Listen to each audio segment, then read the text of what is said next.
তদন্তের কারণেই এসেছিলাম মানে জিজ্ঞাসা বোমা করার জন্য। বিস্ফোরণ কাণ্ডে হ্যাঁ, কি বললেন? সহযোগিতা করেছি। আবার কবে আসবে বা কোনো আশা কোনো? না সেরকম কিছু। 2022 সালে নাড়ুয়াবিলাতে যে বোমা বিস্ফোরণ হয়েছিল সেই তদন্তভার হাইকোর্টের নির্দেশে এনআইএ নিয়েছিলেন এবং তারা তদন্ত করছে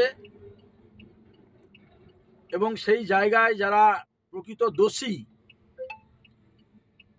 তাদেরকে খুঁজে বের করানোর চেষ্টা করছে। কিন্তু আমি এই এজেন্সি এনআইএ তিনাদের কাছে আমি আবেদন করব যে যত দ্রুত সম্ভব এই তদন্তকে এগিয়ে নিয়ে যাওয়া এবং প্রকৃত দোষী যারা তাদেরকে খুঁজে বের করে তাদেরকে শাস্তি দেওয়া। গতকাল এই এনআইএ তদন্তকারী টিম তারা বিভিন্ন জায়গায় তদন্ত করছে এবং তৃণমূল কংগ্রেসের নেতৃত্বরা যারা এই ঘটনার সঙ্গে যুক্ত তাদের বাড়িতেও তল্লাশি চলছে এবং প্রকৃত দোষী তাদেরকে খুঁজে বের করানোর চেষ্টা চলছে।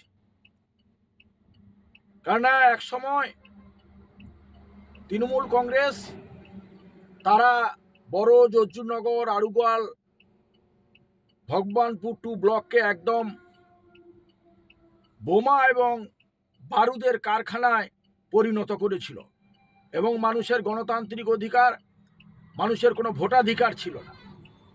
তাই সেই ভয়াবহ বিস্ফোরণ, সেই বিস্ফোরণে তৃণমূল কংগ্রেসের বুথ সভাপতি সহ 3 জনের মৃত্যু হয়েছিল এবং সেই ঘটনায় তৃণমূল কংগ্রেসের উচ্চ নেতৃত্বরাও যুক্ত রয়েছে।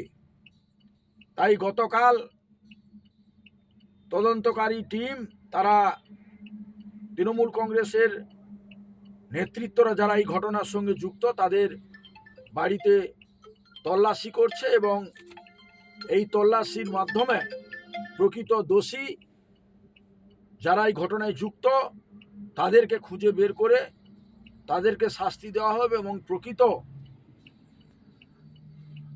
নিরপেক্ষ তদন্তের মাধ্যমে তাদেরকে সাজা দেওয়া হোক।